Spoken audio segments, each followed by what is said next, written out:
back, everybody, for another episode of the Carrot and the Stick podcast. This is your favorite root vegetable, Garrett, the carrot, and joined here by your favorite pointy object, Keith. Keith, how's it going? Great, man. How are you? Doing good, doing good.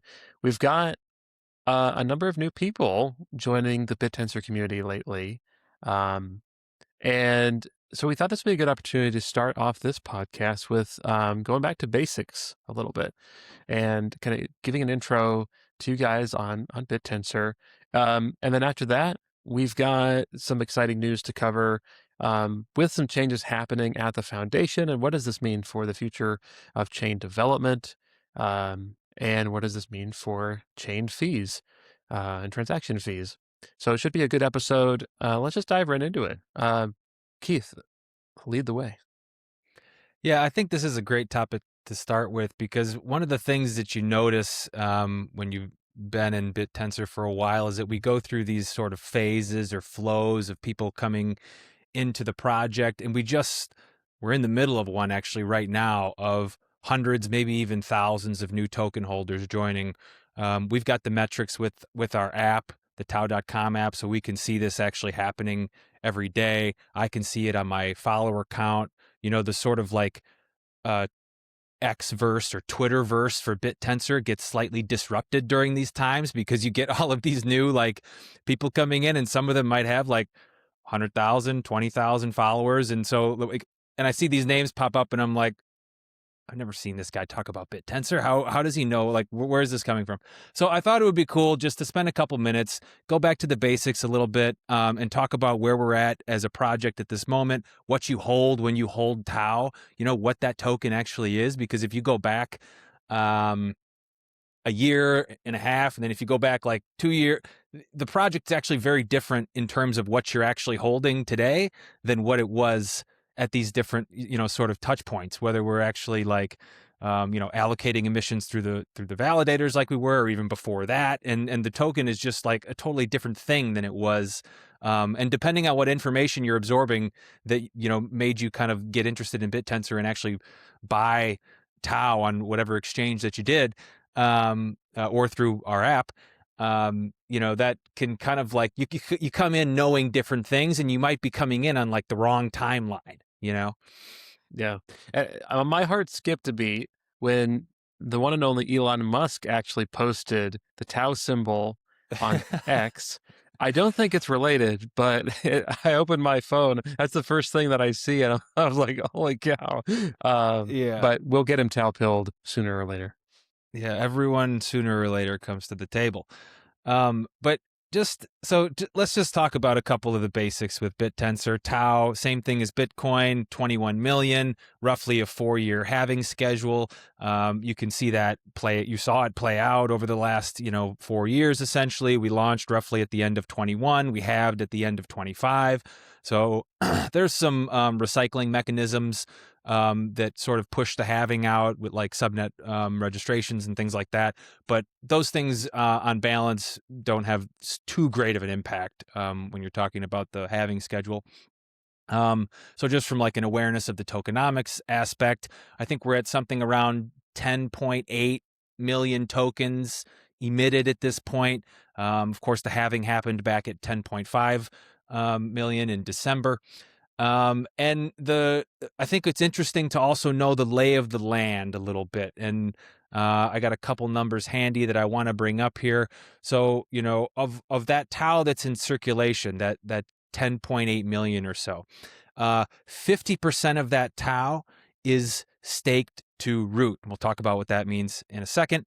32.5% of that TAO is just sitting in wallets. So it's not earning, it's effectively either sitting in a wallet on Bittensor, or it's sitting on your exchange, in your account or whatever, but it's not staked.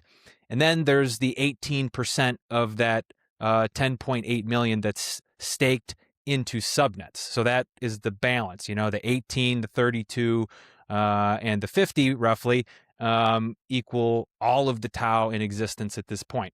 And So what you do when you're purchasing TAO, you're not automatically staked. You have to take a second action in order to do that. If you're on an app or if you're on an exchange or whatever, in order to earn either additional TAO or in order to earn subnet tokens, there's a secondary action that needs to take place in order for you to put your money to work.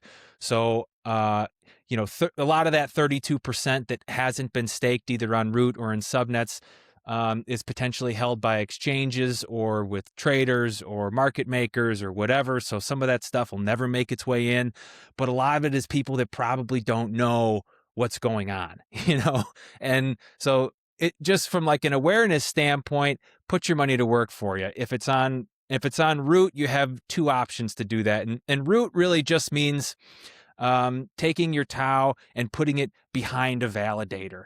It's taking that TAO that you purchased and inserting it into the ecosystem so that the weight of that TAO is applied to, whichever entity that you bless with your hard-earned income that you now hold in TAO.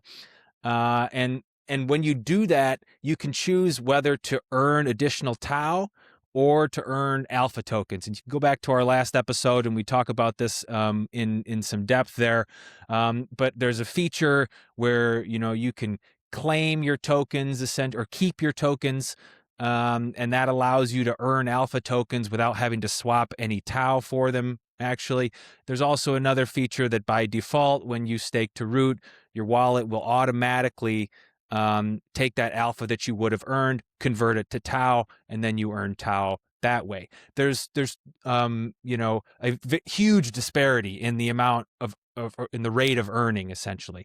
If you're staked to root, you might earn somewhere around 5% or so at this point, maybe 6%, APY that is. So versus if you stake to subnets, you're somewhere on the lowest subnets in the 30% range, and the highest are in, new subnets are in triple digits. They're above 100%.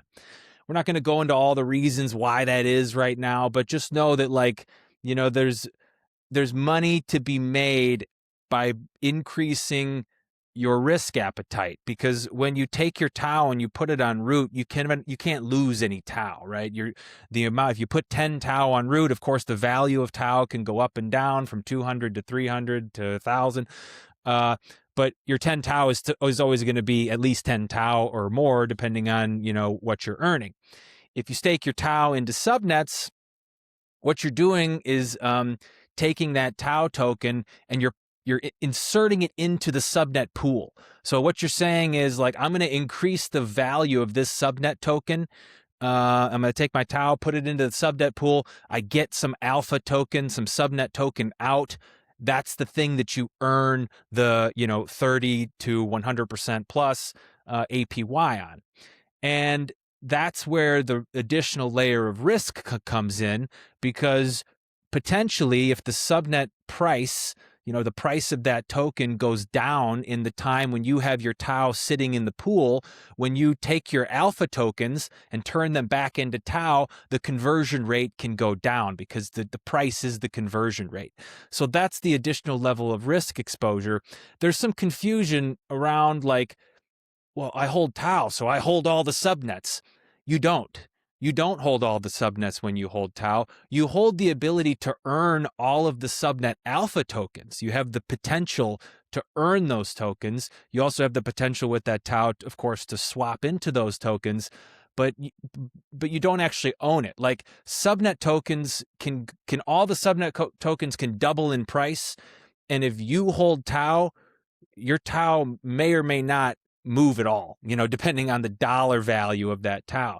So it's not like some kind of mutual fund or 401k where you're buying pieces of stock or whatever you want to, whatever you can try to equate it to in your life. You actually have to take the TAO, put it into the subnet, and that requires a bunch of research. We try to lead you in the right direction on this podcast with some things that you should be thinking about when you're doing those type of things. And also just talking about the protocol in general. We'll do a little bit more of that today.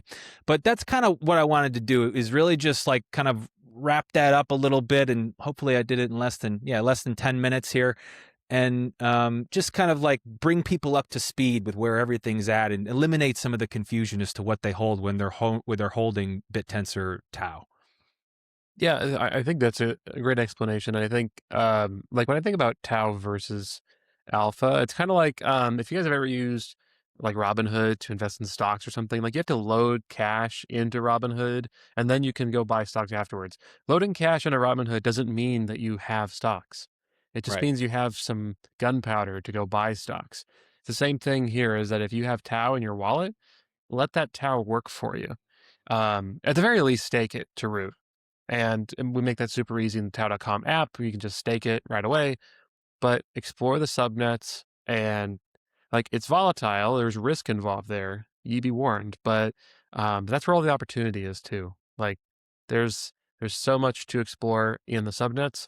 And it's just fun to learn about. So yeah, if you guys are new to the Bittensor ecosystem, download the Tao.com app. Just go to Tao.com. You'll find all the links there. Buy some Tao, explore the subnets, get in there, and let us know what you think and give us feedback. We'd love to hear from you.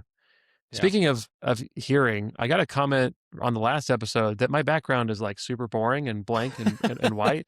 So I'm gonna have to do something about that because we that was probably the biggest piece of criticism we've ever gotten on this podcast to date. So I've got my marching orders from the It looks a community. little bit like a padded room there, you know. It Yeah, looks yeah. I'm actually gonna go back in my straitjacket after this, you know.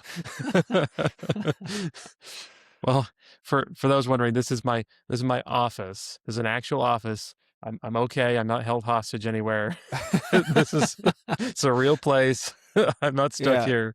Maybe I'll do a recording outside one day so that you guys know that I'm not stuck here. But If Garrett's voice clone calls you and asks him, ask you to send $5,000 to get him out of some prison somewhere, don't do it. He's fine. He's okay. Or am I? Yeah. No. Well, cool. Well, thanks for walking through that with us, Keith. And yeah, if you guys are brand new to Bittensor, welcome aboard. It's a fun ride. And download the Tao.com app. But let's move on to some exciting news within the Bittensor world, which is the novelty search that happened last week. Which novelty search is a event that is put on by Jake, the founder of Bittensor. He's known as Const on Discord or in other social media. And he will do like these events usually every other Thursday. He's been doing less often lately, but he did a special novelty search event last week where he and Alla, the other co-founder of Bittensor, the two of them are the founders. They announced essentially the future of what Bittensor is going to look like in 2026 in terms of decentralization, which is a topic we've covered a few times on this podcast, but it's great to hear right from the horse's mouth about what the plan is. And to start that and kick that off, Jake announced that he was stepping down as CEO of OpenTensor. And OpenTensor is the foundation that has been kind of operating the Bittensor chain and developing the chain all this time. And so what does this mean for the ecosystem? Is this good news? Is this bad news? What is what do we think about this? So before we get too far into the weeds here, Keith, I would love to get kind of your thoughts of how did that event go? What was surprising? What was not surprising? And yeah, what's your take on this news? First off, I loved just the feeling of that novelty search because we were trading very, very low, compared to our historical valuation. You wouldn't have known it at all. You would have thought we were at all-time high. Sort of the feeling on the call was awesome. So I always appreciate that, and we've done a great job with that.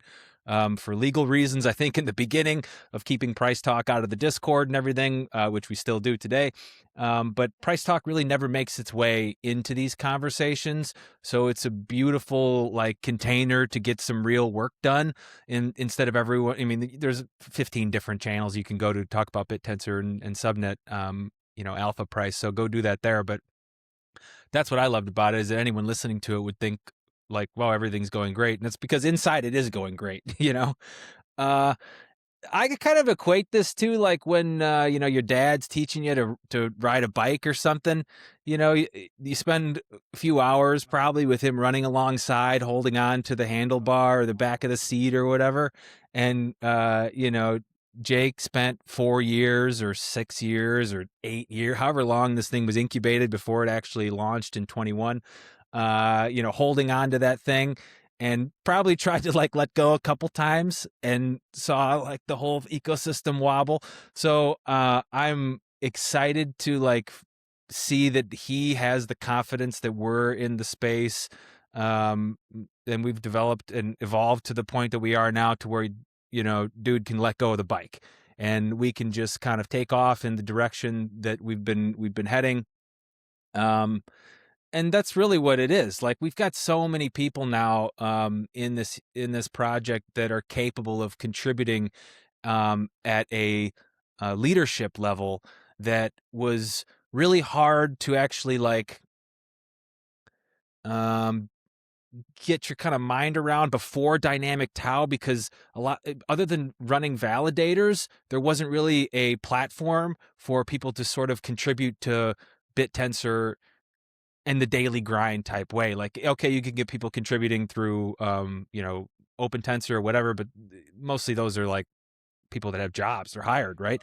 Like, is compared to the subnets and the subnet owners and what they're doing, everyone kind of gets, spent the last year sort of proving themselves in what they do in Bittensor. And a lot of larger teams like ourselves or Yuma or Latent have also proven their ability to contribute. So you've seen like all of these support structures come up around the project, around Bittensor organically, that allow Jake, who was really, I would call him the primary sort of like pylon, column sort of holding this thing up, allows us to knock that right out and we don't lose anything.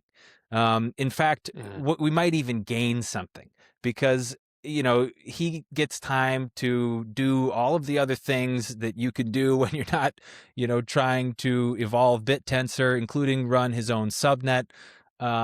So I'm excited for it, and I think we're in a great position for this to happen. It's been called for a couple times before this, but I didn't hear any really calls for it, and it feels like it happened organically from his side, and that's the best way for it to happen.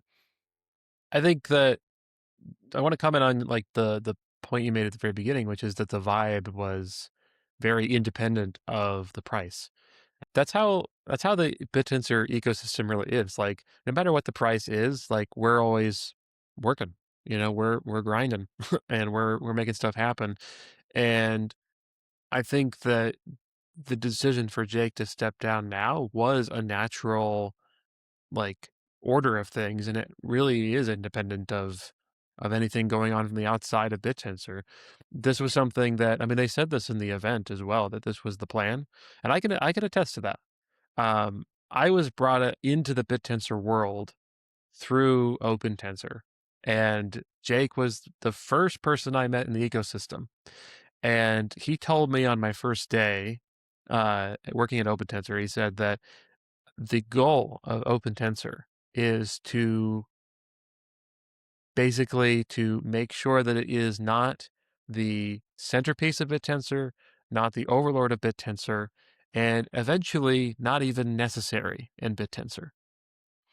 And OpenTensor is a fantastic organization that has really just has bore the burden of uh, the operation of the chain from day one.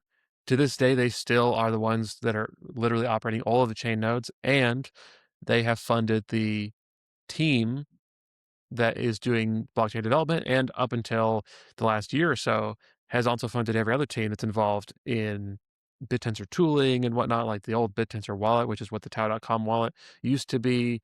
You have the Bittensor Python SDK and the Bittensor CLI, the command line interface, which is now being operated by Latent Holdings. You had documentation. You had all of these silos. They were all being strung together by OpenTensor, and the goal for OpenTensor wasn't to elevate its own status. It was always to spread that out in the community, get to a point where the community is mature enough and ready enough, and then spread that responsibility out to them. That already happened last year with DTAO. That happened with all of these teams actually moving outside of OpenTensor to start new companies or to join companies. And that's where we have this landscape today of all these businesses that exist. The one last real centerpiece has been the blockchain development and the blockchain operation. And so alongside Jake saying that he's stepping down as CEO, he's also saying this is the plan for decentralization. And there are two angles to that. We've talked about this in the podcast as well, because this is something that has been known, but to have it declared as being the top priorities of OpenTensor openly now, uh, it really just sets the tone for everything that's going to be done between now and the end of the year, which is the actual decentralization of the chain nodes, where OpenTensor will not be the only operator of the chain nodes. You're going to bring in trusted partners that have been here and that have proven themselves in the ecosystem, and they're going to help run this chain. And then we're also going to be um, introducing this new governance, which is, again, not all OpenTensor operated. It's not just like OTF decides everything that happens and it's all black box. It's like, no more black box. We've got governing bodies now from all sorts of different subnets, from validators, from other organizations within the space, and it's transparent. And so I think this laid out a new chapter, really, in the Bittensor ecosystem that is what Bittensor needs to be if it's going to be mature, if it's going to be the next Bitcoin level event, if it's going to be the solution to centralized AI, and it's going to be the counter to that. It's got to be decentralized properly. It can't just be something that is um, only decentralized on the subnet level. It has to be decentralized everywhere on the chain level. And so, like, what does that mean moving forward? Like, well, OpenTensor is not going anywhere right now, um, and is still operating and still participating. And they will continue to participate after the chain gets decentralized. They'll continue to contribute towards chain development. But I think now what we're going to start to see is the handing off of these responsibilities over time to these other organizations. And I think that's going to go not just with developing Python SDKs and iOS wallets. It's going to also be the actual chain itself. And I think that's really exciting. And I think that's exactly the mission that uh, OpenTensor has operated under ever since I've been there, and certainly before that as well. And so this is why I think this feels so natural in in the novelty search and just in this kind of phase of where things are at right now, is because like it feels like it's detached from the price, because it is. Like the reason for OpenTensor to kind of take off some responsibility, like you mentioned, like dad teaching his kid how to ride a bike. It's like, when does dad let go? You know, uh, that's exactly the like you let go not because there's a storm coming or because dinner's ready. You let go when when your child is ready to uh, ride the bike, and that's exactly what's happening here. So I view this as being really positive. It's actually something that I think a lot of us who have been really deeply entrenched in the ecosystem have been expecting. It's just a matter of when. And now is the time. And so this is really the triggering moment for all of us to really pitch in. And it's like, hey, this is our ecosystem. This is not OpenTensor's ecosystem that we're, trying to make some money on. This is our ecosystem that we're all shepherding together, and it's a joint responsibility, which is the true nature of Bittensor. Yeah. Yeah. I do want to bring up maybe most common initial pushback that I saw after this, and it really was at the conclusion of the meeting in some Telegram, chats or whatever. But I think there's this idea that, like, in Bittensor, you have your team, sort of. That's the validator that you ride with. Some people distribute their stake among multiple validators, and they're just maximizing APY or whatever. But most of the time, you kind of have your subnets that you ride with, your builders that you like. You have your validator that you're working with, where you have most of your stake with, or at least you have your root stake with them. So you have to choose one there. But you, at the same time as you have these choices of these entities that you want to support, there's also a few that you're like, don't like those guys. Like, I don't know what they do, but I don't like them. And there's a long list, not a long list. There's a short list, I guess, of those, and some of them are more well known than not. I think we talked about one on the previous episode that we did, but the top validator on Bittensor, as far as weight is concerned, is TAO.bot, and they have quite a bit of stake compared to some of the other contributors to Bittensor, whether it be, people that like ourselves, where validator earnings are put back into funding the app, for example, or like Tau Stats does something similar. You fund Tau Stats through the validator, or, so you have these different entities that take the things that they earn and put them back into the ecosystem. And not everybody does that. So what do you have to say for people that are like, wait, we're going to give seats at the table to these non-contributors, these sort of like, not really leeches, but just like self-interested kind of parties that have proven this self-interested way of acting over time, and we're going to like just willingly hand them the keys? Like, what are the protections that are in place to prevent them from using that position for more self-interested activities? Yeah, it's a great question, and I think that applies to really any decentralized platform. Is there's always the question of what do you do with bad actors? And the thing when it like the difficult challenge of protocol development is that at some point, if everything's decentralized, you have to make the assumption that everyone is potentially a bad actor.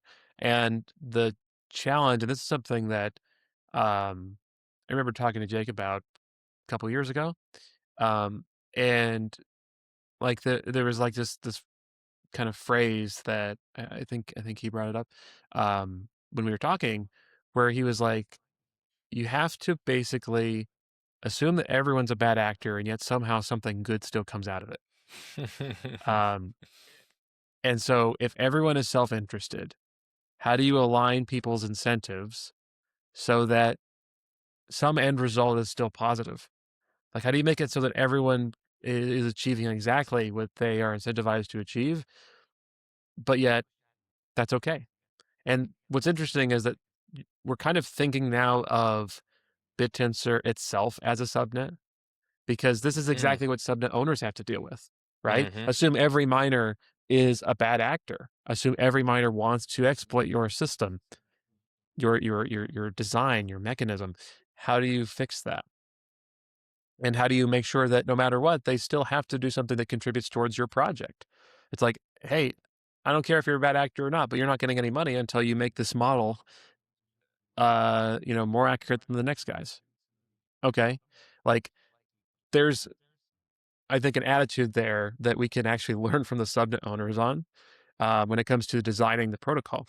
And to the question of like, okay, you have these people that are these incumbents that have this massive amount of stake weight.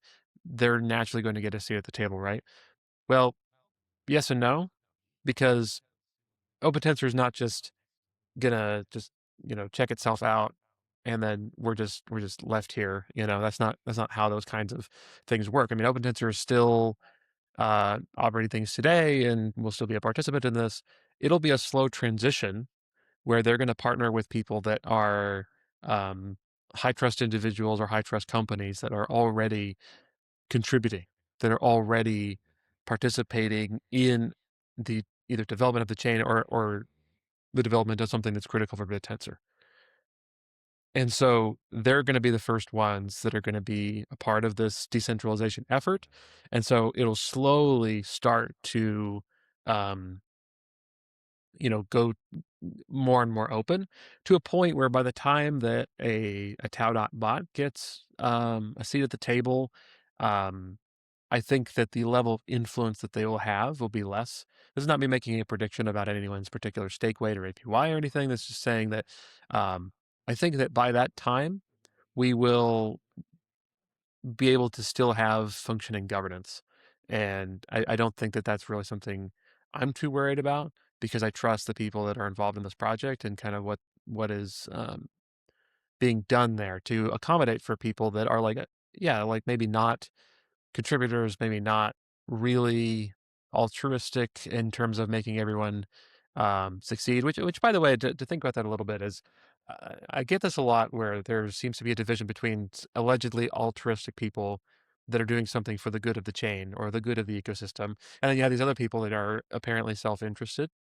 Um, I don't think that that division exists in a fashion that's as like I don't know as black and white as Mm, um, for that's sure. maybe led to be. I think that doing something for the good of the chain is self-serving, um, and vice versa.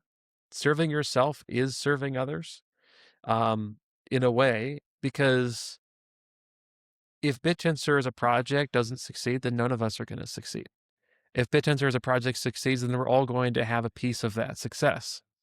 So building a platform that is robust, that is scalable, that works for everybody is going to be financially so much more beneficial for all of us involved than trying to extract as much as I can out of what currently exists. And so that's the short-sightedness, I think, of people that are like, well, I'm just going to try to, scam my way through this, or not even scam my way, but just take advantage of the current rule sets to try to make as much money as I can now. It it's a very um short-ranged goal. Like when you're thinking long range, like you're thinking beyond the 50-meter target, you're thinking, five, 600,000 yards down range. Uh, you're going to be thinking about, gee, I need to actually contribute and be helpful to people here. I need to build better tools. I need to help with the chain. I need to um, contribute in some way that's positive for everybody. Not because I have some revelation that, oh, I just need to be a good person and be altruistic, but because that actually is um, the way we all win here, is having a system that is robust is so much more profitable for everybody that lives on it than a system that is exploitable. So I just wanted to like touch on that real quick because I get that a lot. And I just feel like philosophically, I just feel like that's like, it's such a strange way to divide up like who's who in the ecosystem. Yeah. I don't know if you feel the same way, Keith.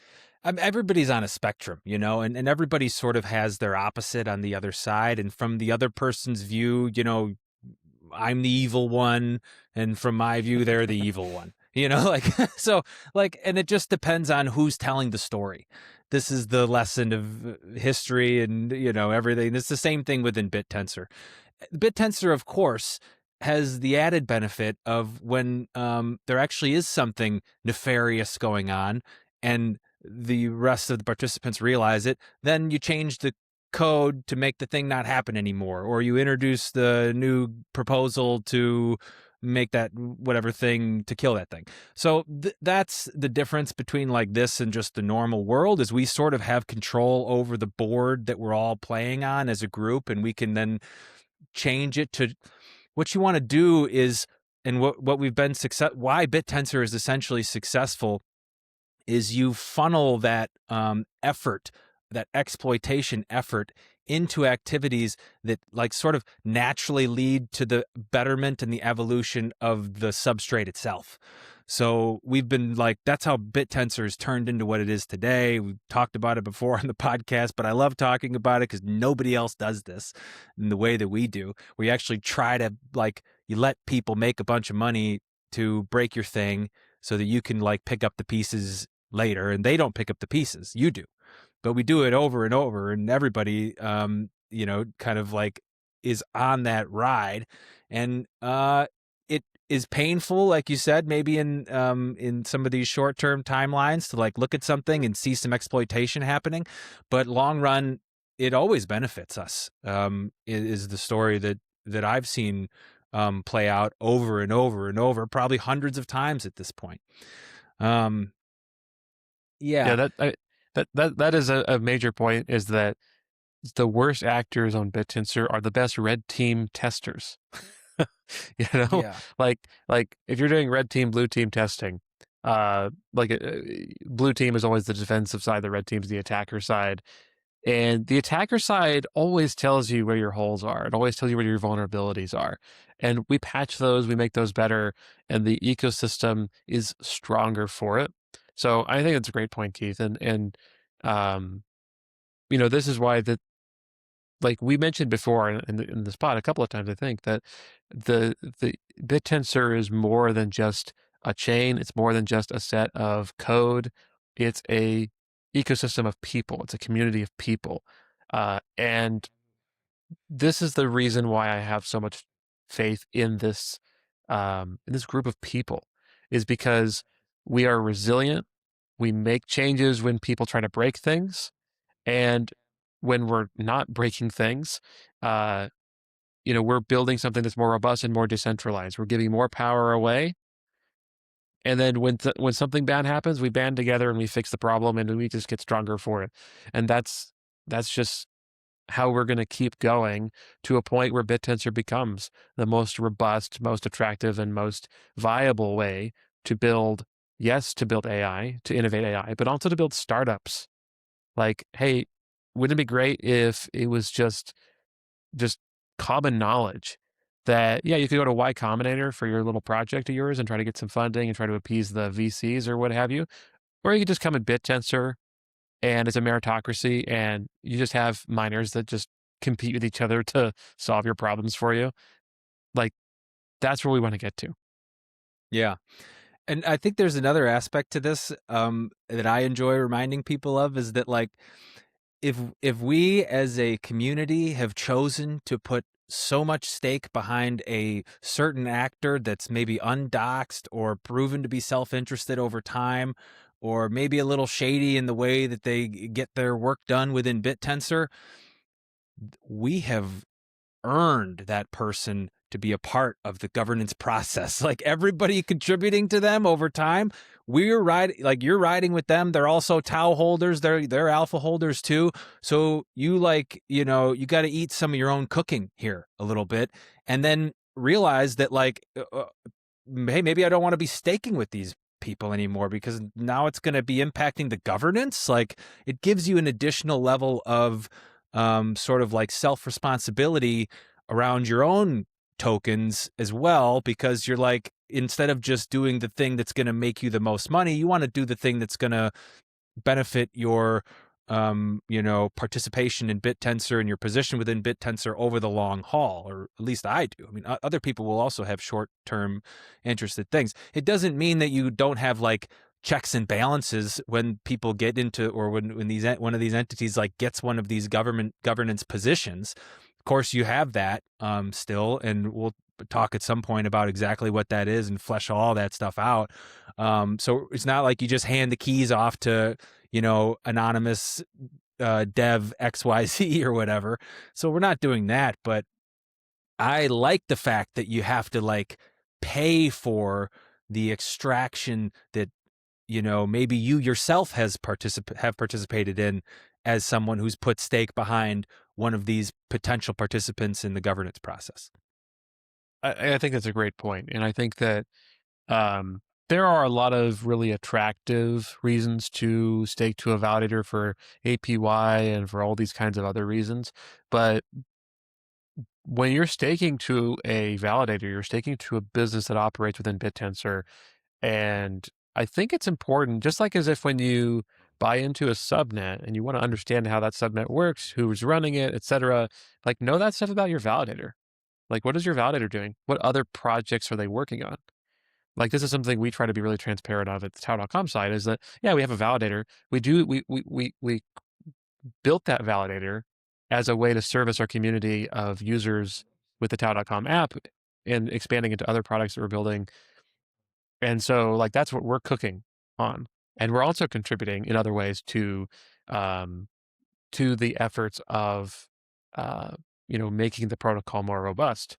And that's what we're doing. And I can't speak for other developers and validators and what they're up to, but it's probably something worth looking into if you're a staker and understanding exactly what it is that that you're staking to. And to my earlier point, a lot of times the APY you could get today versus the APY you could get um, with a project and a protocol that is 10 times more robust might actually be a lot different. And so today you might say, hey, I could go for the top APY validator, and I don't really care what they're doing. I just want the top APY. But that might actually be a lesser APY a year from now, just because of the natural order effects with the protocol and how the protocol has gone. And so I would just encourage like everybody who's involved. I mean, this really applies to all investing, not just Bittensor, but know what you're getting into, and you know, pick things that scale, pick things that are designed to be robust, that are going to survive the long haul, and then support people within that space that are making it robust and making it survive the long haul. And there's a handful of really good companies in the space right now that are really helping, and that's really encouraging to me. Yeah. Yeah, and we'll never like completely kill off the flow of money into these type of actors, because Yeah, people are at different stages in their life.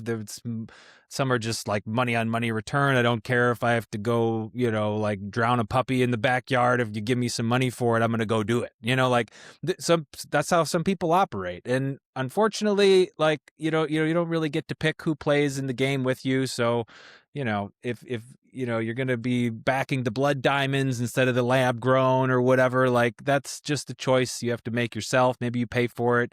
Maybe you pay for your Bittensor staking in your next life. I don't know. But yeah, choose wisely. absolutely, absolutely. Um, well, let's shift gears real quick, just for a few minutes, to talk about fees, which is a super exciting topic that I'm sure everyone loves to talk about. Um, but this is something that's happening. It's coming soon, really soon, actually. And this is something that is a preparation step for decentralization. So, as many of you guys know, there are fees associated with really any crypto transaction anywhere, not just Bittensor, but on any chain. Just find anything, you'll encounter fees to do stuff. The reason being is because it actually costs money to operate the the machines that process your transaction. And with Bittensor, there was a period of time where actually there were no fees, or very, very, very, very low fees. I think it was no fees actually. And that was fun, but it wasn't scalable, it wasn't realistic. So we added some fees to try to reduce like spam attacks and things like that. And now we're getting to this new point where we're increasing the fees yet again. Now, what will the fees look like? Well, they're going to vary somewhat depending on what exact transaction you're doing, but roughly across the board, it's going to be sort of in line with Solana in terms of what the cost would look like for an individual. And so the question is, okay, so What why does are that we mean raising the exactly? fees? I'm not familiar with Solana. How, like, what are we talking here, like dollar wise? So it's basically gonna. This is not happening immediately, but like what's going to happen is it's going to be like a 10x increase in fees from what we're experiencing today. Not this first round. This first round is going to be just a reallocation of the fees that already exist to the block producers, which we'll talk about in a second. But eventually it'll be somewhere around 10x. But I say 10x, that sounds scary, but it's actually 10 times a very, very, very low fee amount. Previously, it was like 0.0001 tau or something like that. I think even Um, lower than that. Wasn't it like in the like 1/5000th or one or two, 2/10,000ths or something? Like it was yeah, it's very point low. zero zero zero zero one. I think, if I remember right, is what we're Yeah, at roughly currently. it's pretty low. So 10 times that. Um, will do a few things for us that I think are going Still to be measured in the beneficial, and we'll have thousands. right? Yeah, we're not talking like, oh, now every transaction is going to cost 1 TAO. It's like, or 0.1 Yeah. TAO. Like, we're Yeah. not doing that. They're still going to, like, for the average user, I don't even think you'd notice the increase in transaction fee differences. If you're moving large quantities of TAO back and forth, like tens of thousands or hundreds of thousands of TAO, then you might start to notice it. But really, the fees are designed to stay pretty dang low. But the reason why we're increasing, I say we, as the community, the reason It's why all we. OpenTensor What do you is, mean? yeah, It's it's it's all we, we. yeah, yeah, it's we. The reason why Yeah. we are increasing the transaction fees is a couple of things. One is we want to discourage um, really like more spam attacks, especially as MEV is starting to reach the edges of what it can do. We have been playing this game of whack-a-mole, and you guys who have been listening to the pod have kind of joined us in that campaign every step of the way with MEV Shield and all these things. And we're getting to a point now where the MEVers are basically throwing whatever they can to the wall and seeing what sticks. And so we want to discourage them from throwing too much spaghetti at the wall. And that's how you do that with increasing transaction fees. And when you have people that are using bots to submit transactions at a very high rate, and they have this huge volume of transactions, increasing the fees by 10x severely impacts their campaigns. Doesn't really impact the average user though. And so that's one reason why this is happening. But that's even that's just kind of secondary. The primary thing that we're doing here is this is the start to the incentive design for the decentralized chain node operation. That's kind of a lot. So what that means is that OpenTensor has been operating the chain validator nodes for free this entire time. And they've been eating the cost themselves. They have a subnet validator, and they've been basically using that as a means to pay for the machines that operate the chain. And they've been doing this completely pro bono for free this whole time because that's what they do. We love OTF. Um, and now that's changing. But the question is, why would anybody host a chain node? Like, what's in it for them, right? Like, that's a cost. That's server cost. It's cloud cost. That can add up, especially as the chain grows. And I think the chain itself is like over 2.5 terabytes now, something like that, which is pretty significant. So even if you're just running an archive node, that's a cloud cost you got to be aware of. But if you're running a block producing chain node, then yeah, that's going to add up. And so using transaction fees is the structure by which we're going to incentivize people to participate in operating chain nodes.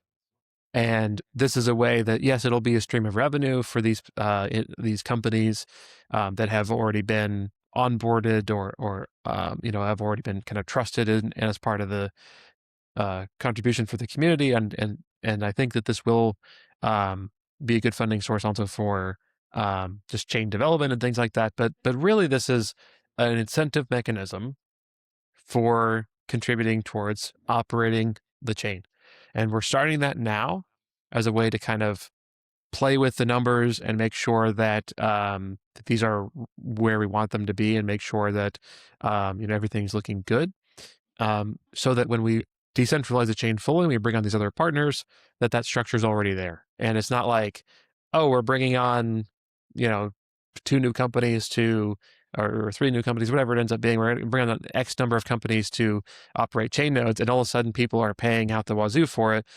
They're going to be like, what the heck? Why go back to OTF doing it? It's like, well, this is kind of preventing that kind of shell shock or that whiplash effect, and really just starting to like get used to the idea of paying transaction fees across the board. And so previously, transaction fees were just recycled; they didn't go to anybody. And now they'll be going to block producers, which right now is just OTF, but it'll be other parties as well in the future. So this is a big step.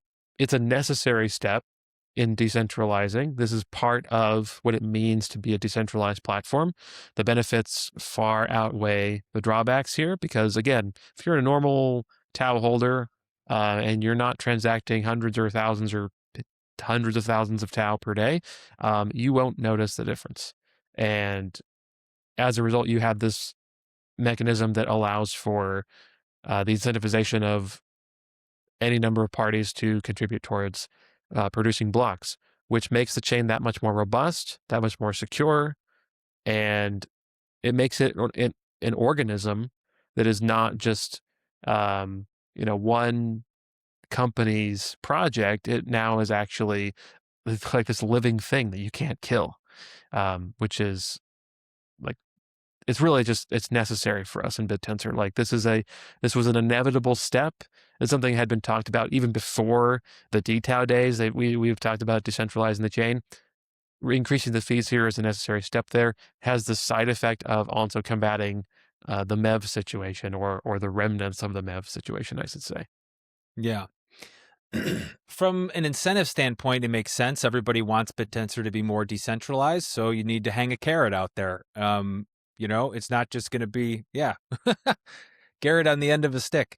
But it just makes sense. It's how we've done everything else, so that's what we're going to do here, and it's going to work. It's not designed to fleece every participant in the ecosystem. It's designed to pay for the equipment plus a little bit of, because of course you have, human effort behind this as well to keep those things up and running. So yeah, makes total sense. Well, I got a couple questions for you though, actually. One, are the fees the same for everything? Like transferring TAO, staking TAO, changing hyperparameters on a subnet or something? Like, are they the same for every interaction with the chain? It's a great question. No, they're not going to be the same. There are going to be two categories of fee, which already exist today, by the way. And this is just increasing those numbers. The first is the extrinsic fee, which an extrinsic, for anyone who doesn't know, is basically just it's a command that operates it operates on the chain. So like anytime you interact with the chain, you do that via an extrinsic. So an extrinsic is a unintuitive word, but that's what that means. And so there's a fee for extrinsics, which is basically just a base transaction fee for anything that you're doing. And then there's a swap fee, which is the staking fee. So whenever you're staking something, that's going to be percent based, and it currently is percent based actually. Like that's literally happening today. Right now, it's just going to reallocate those. So that instead of getting recycled, they're going to go to the block producer, but then they'll also get increased. So there's going to be percent-based swap fees. There's going to be the extrinsic fee. And then within the extrinsic fee, that's pretty much going to be flat across everything with a couple of exceptions. There are going to be a couple of sensitive extrinsics that might have a slightly higher fee just because we want to disincentivize the usage of them. But those are not going to be common operations. They're not going to be extrinsics that we would expect the average person to use.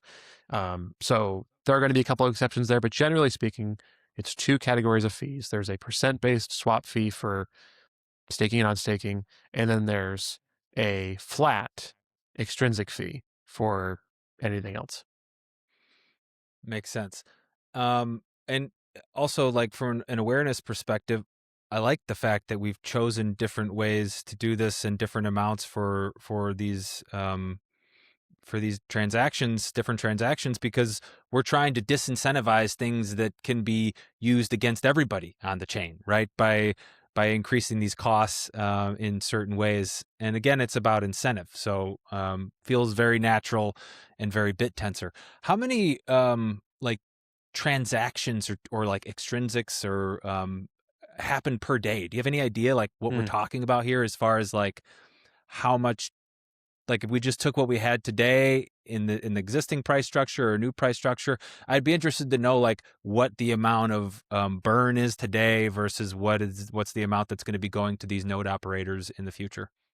Yeah, it's a great question. So I don't recall the exact number of extrinsics that happen per day, but I do know that the total of all the extrinsic fees and swap fees altogether today per day adds up to about 4 TAO. Yes, yeah, so this is like it's barely a conversation. I mean, it's more of an awareness perspective, that people should know that like you're being taken care of on the back end, even though you don't have to worry about it. Like Yeah, it's another one of those things that should make you like sleep easy at night, really, with Bittensor. Exactly. There's 3,600 TAO being created every day. Yeah. 4 of them are going to transaction fees, and there's like what, $1 or $200 million of volume and trading volume on Bittensor per day. So all these things considered, this is really not going to be a huge impact. Even if you did increase that by 10x, I don't think people are really going to notice. Yeah. Sweet. Good. And Awesome. and just to clarify that too, it's not like anybody can just raise their hand and say, "Hey, I want to run a node." These are going to be kind of like whitelisted, hand-picked operators in the beginning, and then we'll see where it goes from there, whether it's ever kind of opened up, right? Absolutely. Yeah, it's going to Yeah. be a phased rollout approach, and it's going to start with trusted parties first, which is the right way to do it. It's the Yeah. responsible thing to do. Cool. Well, cool, guys. Well, guys, this has been another fantastic episode of The Carrot and the Stick. Um, Keith, thanks for hopping on. This has been great. Exciting news today. This has been a good one. Um, please like and subscribe on YouTube, X, everywhere that we're at, and check out the Tao.com app. Bye, everybody.